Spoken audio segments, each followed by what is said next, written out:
Every morning, a posse of males gathers in this patch of forest in the hope of some female action. Order restored, each takes his position and presents his best side.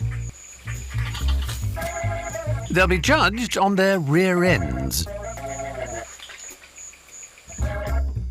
It takes a trained eye to spot the prettiest bottom. But there's more to the contest than that. Yeah, okay, it's not exactly Swan Lake, but it's enough to make the final choice easier. He must keep hopping until he gets the okay.